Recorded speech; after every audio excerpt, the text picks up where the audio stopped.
All right, welcome to Southern Comfort Cove Nighttime Edition. I'm going to give you a quick tutorial on how to use the propane grill. So for the grill, the propane tank is inside. This is the one that is hooked up. So you're just going to want to turn the knob on the top to the left to open it up.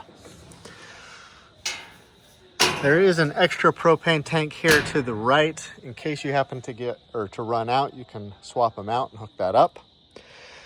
To start the grill, just go ahead and open it up and turn your burners to the gas setting and click and hold the ignition button, and that will go ahead and light it up.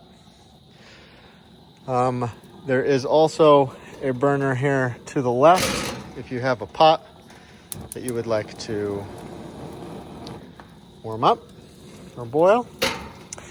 When you're done, just make sure that you get all of those knobs turned off.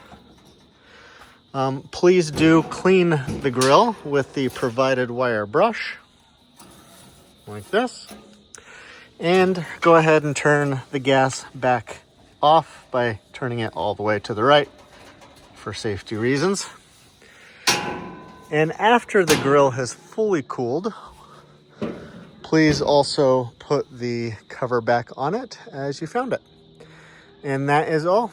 Thank you very much.